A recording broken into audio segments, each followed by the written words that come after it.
주 1세기 후반 주이시 크리스찬이라고 불리우는 유대교에서부터 개종한 그리스도인들이 많이 있었습니다. 이들은 박해와 고통에 시달리고 있었습니다. 동적인 유대인과 로마 제국으로부터 이 주이시 크리스찬들이 핍박을 받고 살고 있었습니다. 육체적인 고통뿐만 아니라 집을 잃어버리고 재산을 약탈당하면서 믿음 때문에 투옥도 당하고 대중들의 조롱을 당하는 모진 삶을 살아야 했습니다. 이런 와중에서도 주이시 크리스찬들은 역경을 기쁨으로 감수했지만은 그 주이시 크리스찬들 중에는 첫신앙을 잃어버리고 박해를 받지 않기 위해서 유대교로 다시 회귀하는 이런 배교의 경향을 띈 사람들도 생겨났으므로 유대인과 타협하려는 비열한 사람도 생겨지게 되었습니다. 그런 가운데 박해와 고난이 계속되자 이 주이시 크리스찬 가운데는 불신과 교육의 부재, 공적인 예배와 기도 생활의 소홀, 그리고 불건전한 교리 유포 등 신앙의 침체 현상이 점점 심화되게 되었습니다. 히브리서를 기록한 저자는 이런 위기 속에서 성도들에게 믿음에 대한 소망을 굳게 잡고 인내하는 일이 시급하다는 것을 강조하기 위해서 히브리 12장 2절에 있는 말씀을 표로 제출했던 것입니다. 믿음의 주여 또 온전케 하시는 이 예수를 바라보자. 아멘. 주이시 크리스찬 곧 이 유대교에서 개종해서 예수를 믿다가 환난과 핍박을 당함으로 인해서 다시금 옛날로 돌아가려는 사람들에게 믿음의 주여 또 온전케 하시는 이인 예수를 바라보자고 외쳤던 것입니다. 히브리서는 배교의 위기에 빠진 1세기 무렵의 유대인 크리스찬들을 그렇게 격려하면서 히브리서를 기록했던 것입니다. 히브리서의 저자는 수신자들이 구약에 능통한 유대인들이었기 때문에 구약에 등장하는 여러 가지 인물을 많이 합니다. 예를 들면 구약의 언약이란 말입니다. 그리고 아브라함과 이삭과 모세와 요수와 같은 위인들의 이름을 이 히브리서에 열거하면서 구약 성경을 현실에 맞게 풀어서 기독교를 변증하게 되었던 것을 보게 되는 것입니다. 그래서 히브리 기자는 구약 성경을 기독론적 관점에서 설명하고 유대교의 주장을 통렬히 반박하면서 유대교보다 기독교가 우월한 종교라는 사실을 강조하게 되었던 것입니다. 그러면서 구약과 신약의 그 연결을 이어주는 분이 바로 예수 그리스도라는 사실, 이 신구약은 예수 그리스도로 말미암아서 이루어진다는 것을 설파했습니다. 그래서 히브리서를 흔히 유대교에 대한 기독교의 변증서라고 일컬어지는 것입니다. 여러분, 한마디로 이 히브리서는 믿음을 강조하고 있는 것입니다. 유대교의 율법을 강조하는 그런 것이 아니라 믿음을 강조했습니다. 그래서 우리가 성경을 보면 히브리서 10장에는 예수 그리스도가 단번에 십자가에 달려 죽으심으로 인류를 죄와 사망에서 구속하신다는 것을 강조하고 있습니다. 따라하십니다. 히브리서 10장은 예수께서 단번에 십자가를 지심으로 인류의 구원을 완성하셨다. 그걸 10절에서 10장에서 강조해요. 그리고는 11장에 나타난 말씀에서는 이런 예수 그리스도를 믿음으로 구원받는다는 사실을 강조합니다. 그래서 히브리 11장 1절에서 3절까지를 보면 믿음이 무엇이냐에 대해서 믿음의 정의를 내린 후에 히브리서 11장 4절에서 40절까지는 믿음이 무엇이냐보다 믿음의 선진들의 그 신앙의 이력을 강조하고 있는 것입니다. 여러분, 히브리서 11장 이 말씀을 통해서 히브리서 11장은 예수가 단번에 우리를 위하여 십자가를 지셨다, 그러므로 인류를 구원했다 하는 것입니다. 11장에서는 이런 예수를 믿음으로 구원받는 성도들에 대해서 구약에 나타나는 성도들의 이름을 쭉 기록하고 있는 것을 보게 되는 것입니다. 그러므로 히브리서 11장에는 믿음이 무엇이냐에 대한 교리적인 설명을 하는 것보다는 믿음의 선진들을 소개하면서 믿음을 강조하고 있다고 하는 사실인 것입니다. 그러면서 축복을 받던 고난을 받던 궁극적으로 하나님의 약속을 굳게 붙잡아야 된다는 사실을 강조하고 있는 겁니다. 1세기 말이니까 주후 60년쯤 됐죠. 유대교와 로마교의 박해를 받으면서 믿음을 지켜야 했던 것처럼 성도들은 오늘도 박해와 환난 속에서도 하나님을 믿음으로, 하나님을 신뢰함으로 우리가 구원에 이른다는 것을 강조하고 있는 것입니다. 아멘. 히브리서를 기록한 그 당시에 이 1세기 말에 믿음이라는 말을 피스티스라는 헬라어로 표현했습니다. 또 동사는 피스티오라는 동사를 사용했습니다. 그래서 이 히브리서에는 1장부터 마지막 장까지의 믿음에 대해서 계속 강조를 할 때 이 믿음은 구약의 믿음을 이제 인용을 해내는 것을 봅니다. 예를 들면 구약에는 파타흐라고 하는 믿음이라는 단어가 있어요. 이 말은 안전함, 걱정이 없는. 둘째는 하사라는 말이 있어요. 이것은 도피처를 찾는다. 그 다음에 까와라는 말이 있어요. 기다리고 견딘다, 이런 말인데, 이런 말에서부터 믿음이란 단어가 나왔는데, 믿음이란 단어는 헤민이라는 히브리 말로 주로 사용했어요. 그 헤민이라는 말은 아만이라는 말에서 유래했는데, 확실성, 신실함에 대한 신뢰를 말합니다. 다시 말하면 하나님을 믿는 확실한 확실성과 신실성에 대한 신뢰를 믿음이라, 그렇게 말합니다. 그래서 구약에서는 믿음을 하나님에 대한 신뢰로 하나님에게 자신의 실존을 완전히 맡기는 것을 믿음이라고 합니다. 아멘. 우리가 믿는다는 말은 하나님에 대한 실존성을 확실하게 믿고 완전히 나 자신을 하나님께 맡기는 것. 이것이 바로 믿음. 신약의 믿음이라는 것은 하나님을 믿는 것과 예수를 믿는 것이 결합됐을 때 나타나는 현상입니다. 그래서 이 신약에서는 믿음은 하나님의 아들 주 그리스도 예수를 신앙하는 것이라, 이렇게 말합니다. 서양의 속담에 죽은 후에도 살아있지 않는 인생을 사는 것이 아니라는 말이 있습니다. 이것은 아벨의 신앙적인 삶을 두고 한 말씀인 것입니다.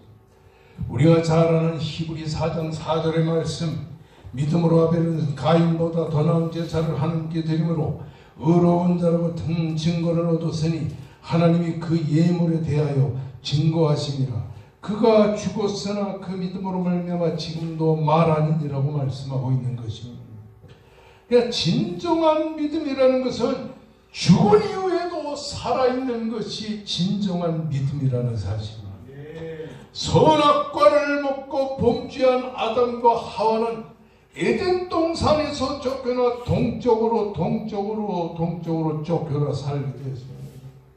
이런 와중에 아담과 하와는 스라의 가인과 아벨이라는 두 아들을 낳았습니다. 이 가인과 아벨이 아담과 하와의 두 아들인데, 이 가인은 농사를 지어서 먹고 사는 사람이었고 아벨은 양을 치는 사람이었습니다. 오랜 세월이 지나서 가인은 땅의 소산으로 제물을 삼아 하나님께 드렸고 아벨은 양의 첫 새끼와 그 기름으로 제사를 드렸는데 여호와 하나님께서 아벨과 그 제물을 기쁘시게 받으셨으나 가인과 그 제물은 받아들이지 않았습니다. 그러므로 가인은 몹시 분하여 안색이 변하니 여호와께서 가인에게 말씀합니다. 내가 분하여 함이 어찌며 안색이 변함은 어찌미냐? 내가 선을 행하면 어찌 낯을 들지 못하겠느냐? 선을 행하지 않으면 죄가 문에 엎드리니라. 죄가 너를 원하나 너는 죄를 다스릴지니라. 이런 하나님의 책망을 받고 어느 날 가인은 아벨의 동생에게 말합니다. 야, 하나님이 나를 책망했어. 하나님이 네 제사는 받으시고 내 제사는 받지 아니하신다는 말씀을 내게 하셨어. 그러니 그 얼마 후에 가인은 들판에서 양을 치는 그 아벨을 보고 그야말로 돌을 던졌는지 아니면 몽둥이를 들었는지 그 아벨을 쳐 죽여버렸습니다. 이런 사건이 있고 나서 이 히브리서 11장 4절에 기록한 말씀은 믿음으로 아벨은 가인보다 더 나은 제사를 하나님 앞에 드렸다. 이렇게 지금 강조하고 있는 것입니다. 한마디로 아벨의 제사가 믿음의 제사라는 사실을 지금 강조하고 있는 것입니다. 아멘. 모리에서는 아벨의 제사는 자신의 믿음을 표현하는 행위였다는 사실을 강조하고 있습니다. 가인의 제사는 곡식을 드리는 제사였고 아벨의 제사는 피의 제사였습니다. 그래서 오늘 창세기 4장 10절의 말씀에서는 내 아우 아벨의 피소리가 땅에서부터 내게 호소하느니라. 그러니까 아벨이 하나님 앞에 양과 그 어린 양, 첫 새끼의 어린 양을 드리고 그 기름으로 하나님 앞에 제사를 드렸는데 가인이 그런 아벨을 쳐서 죽이고 땅에다 묻었어요. 그러니까 하나님께서 말씀, 내 아우의 피소리가 땅에서부터 내게 호소하느니라. 그 피소리라는 말은 디헤스라는 말이에요. 디헤스. 헤스라는 말은 믿음이라는 말도 되지만 제사라는 말도 된다는 말입니다. 다시 말하면 아벨이 드린 제사가 믿음의 제사라는 사실을 피소리라는 말이 증거하고 있다고 하는 사실인 것입니다. 여기 제사라고 하는 말은 하나님이 마련한 하나님께 드리는 제물을 드리는 제도를 말하는 겁니다.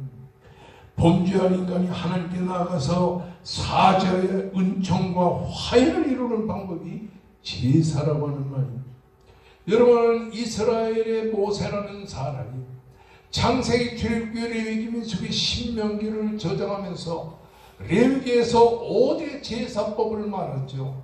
첫째는 번제, 둘째는 소제, 속죄제, 속건제, 이런 제사를 5가지 제사를 말하는데 그 중에서 소제라는 말만 제사는 하나님 앞에 제물을 드릴 때 감사의 제사를 드리는 그 제사인데 그 소제는 곡식을 드려서 하나님 앞에 제사를 드리는 거예요.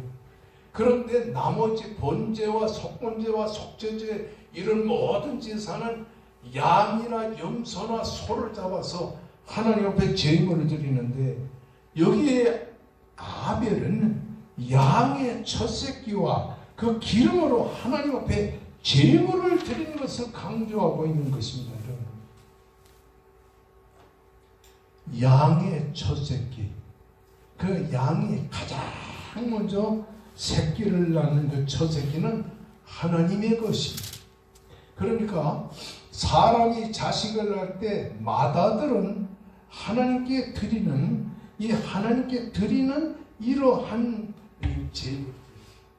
그래서 이 유다나라 사람들, 히브리 사람들은 아들을 낳고 둘, 셋 뭐 이렇게 나면 맏아들은 하나님 앞에 다 드렸어요. 양이나 염소나 소, 그 짐승의 첫 새끼도 하나님 것이라고 해서 하나님 앞에 바쳤습니다. 그리고 하나님께 바칠 때 그 기름을 또 하나님께 불태워서 이렇게 드렸습니다. 여러분 우리가 잘 아는 출애굽기 13장 2절의 말씀 보면 이스라엘 자손 중에서 사람이나 짐승을 막론하고 태에서 처음 난 모든 것을 다 거룩히 구별하여 내게 올리라. 이는 내 것이니라. 이렇게 출애굽기 13장에서 이 제사법을 말하면서 사람이나 짐승의 첫 아들이나 첫 새끼는 내게 드리라. 그것은 바로 내 것이라고 하나님께서 말씀을 하셨습니다. 여러분.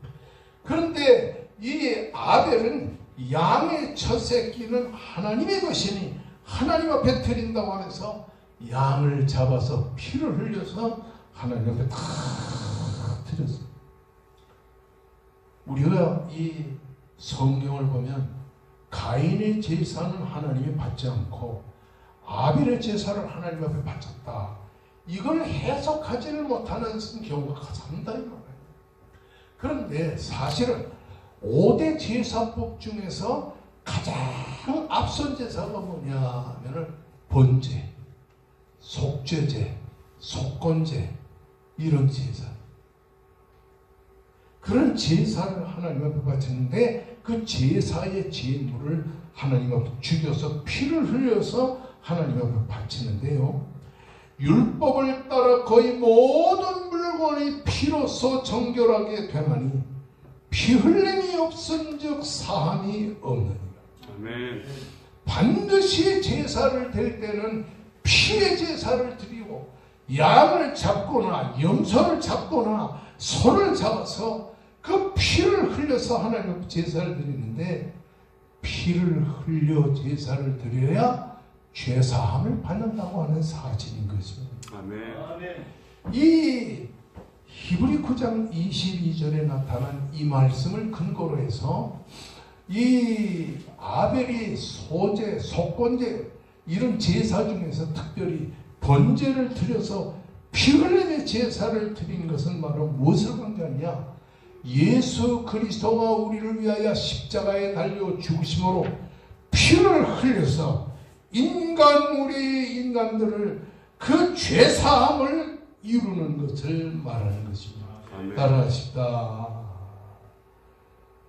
양의 첫 새끼를 하나님께 드리고 그 기름으로 불태워 드리는 것은 장차 세상에 오실 예수 그리스도께서 우리를 위하여 십자가에 달려 죽으시고 우리를 구속하실 것을 그림자로 보여주는 것입니다. 그러니까 구약은 신약의 그림자예요. 그래서 구약에 나타난 모든 사건들은 다 신약에 나타날 일들의 예표고 그림자로 보여집니다. 아멘. 예를 들어 아브라함이 하나님이 불러서 하나님의 택한 백성이 됐다. 이거는 신약성경에 하나님께서 예수 그리스도를 통하여 우리 인간을 죄와 사망에서 구원해 주시기 위하여 우리를 불러내는 것을 합니다. 아멘. 야곱 같은 아주 못된 죄인이지만은 그런 야곱을 하나님이 구원해 주시는 것은 바로 인간은 한없는 죄인이지만 예수 그리스도를 통하여 우리를 구원해 줄 것 감사합니다. 아멘. 그리고 여러분 이삭도 예수의 그림자예요. 요셉도 예수의 그림자예요. 요셉은 예수 그리스도께서 우리를 위하여 온갖 고난과 고통을 당하시고 죽으시고 다시 사심으로 말미암아서 우리를 죄와 사망에서 구속하시는 그림자예요. 아멘. 그러니까 이 구약에 나타난 유명한 인물들은 다 신약에 나타난 예수 그리스도의 그림자요 대변자라고 하는 사실. 아멘. 그러므로 에베소 2장에 나타난 말씀을 보면 이제는 전에 멀리 있던 너희가 그리스도 예수 안에서 그리스도의 피로 가까워졌느니라. 아멘. 그러니까 이 아벨이 하나님 앞에 이 양의 첫 새끼를 드리고 그 기름으로 하나님께 불태워 드리는 것은 예수 그리스도께서 십자가에 달려 죽으심으로 우리를 죄와 사망에서 구속하시고 하나님께서 멀리 떠나 있던 우리를 하나님께로 가까이 부르시는 것을 특별히 강조합니다. 아멘. 그래서 에베소 2장 14절 16절에 나타나는 말씀을 보면 그는 우리의 화평이라 둘로 하나를 만드사 원수된 것과 중간에 막힌 남을 자기 육체로 허시고. 그러니까 예수 그리스도께서 우리를 위해 죽으시고 다시 사심으로 말미암아서 하나님과 우리가 죄로 인해 원수되었던 가운데서 이제 화평하게 되는 것을 강조합니다. 아멘. 그러므로 십자가로 이 둘을 한 몸으로 하나님과 화목케 하시고 원수된 것을 십자가로 소멸하시고라고 말씀하시는. 그러니까 이 양을 잡아 그 첫 새끼를 피를 흘리고 그리고 그 기름을 하나님 앞에 불태워 드린 것은 바로 번제를 상징하는 것인데 하나님께 우리가 예수 그리스도의 보혈로 구속함을 받음으로 우리가 하나님과 원수되었던 가운데서 하나님과 화목하고 하나님의 자녀가 되는 것을 강조합니다. 그러므로 양의 첫 새끼를 피를 흘려 드리고 그리고 그 기름을 하나님 앞에 불태워 드리는 것을 통해서 아벨의 신앙을 어떻게 표현하냐면 믿음으로 아벨은 이 양의 첫 새끼를 드리고 그 피를 들여서 하나님 앞에 제물 삼은 것을 통해서 우리를 죄와 사망에서 구속하시고 우리를 예수 그리스도로 말미암아 대속의 축복을 베풀어 주시는 그것을 통해서 나는 하나님의 택한 백성이 되었다는 것을 믿는 믿음의 하나의 표로 하나님께서 기억하고 계시다는 사실. 아멘. 여러분 제사에는 피 흘림이 없으면 아무런 의미가 없습니다. 인간은 피로서 정결하게 되나니 피 흘림이 없은즉 사함이 없느니라. 예수 그리스도의 십자가에 피 흘리심으로 말미암아 우리가 죄에서 사유함을 받는 것을 아벨을 통해서 우리가 보게 된다는 사실인 것입니다. 할렐루야. 아멘. 할렐루야. 아멘. 그러므로 아벨의 제사를 통해서 우리는 장차 오실 메시아 예수 그리스도께서 우리를 대속하여 죽으시고 다시 사실 것을 믿어 우리가 예수를 바로 우리의 구주로 믿는 그 믿음을 통해서 우리가 영생의 자리에 들어갈 것을 강조하고 있는 것. 아멘. 히브리서에서 특별히 강조하는 것은 아벨을 위시로 해서 쭉 신앙의 그 선지들을 통해서 나타나는 현실. 예를 들면 모세가 애굽에서 이스라엘 백성을 데리고 가나안으로 들어가는 것은 죄와 사망의 자리에 처해 있던 우리들을 하나님이 구원하여 영생의 천국으로 인도하는 것을 그림자로 예표로 보여줍니다. 아벨의 제사를 통해 우리를 대신하여 죽으신 메시아 예수 그리스도를 우리가 예표로 보여주는 것입니다. 아멘. 여러분 따라하십시다. 구약은 신약의 그림자라. 신약의 그림자라. 아벨의 제사는 예수의 십자가의 모델이다. 그러므로 아벨의 제사를 통해서 우리가 보여주는 것은 예수 그리스도께서 우리를 대신하여 십자가를 지심으로 우리가 사망에서 구속함을 받은 것을 그림자로 보여줍니다. 그러니까 모든 제사가 있지만 예수의 십자가의 보혈의 그 공로가 없이는 예수의 십자가의 그 대속함이 없이는 인간은 누구도 하나님께로 가까이 갈 수 없다는 사실을 강조하고 있는 것입니다. 아멘. 오늘 우리는 이 본문을 통해서 특별히 생각해야 될 것은 예수만이 우리의 구주시라는 사실이에요. 아멘. 예수만이 우리를 죄에서 대속하시는 하나님의 아들이라는 사실인 것입니다. 그러므로 예수를 구주로 믿고 예수의 보혈을 통해서 대속함을 받는 것이 바로 우리가 가야 할 신앙의 길이라는 것을 특별히 강조하고 있는 것입니다. 아멘. 다음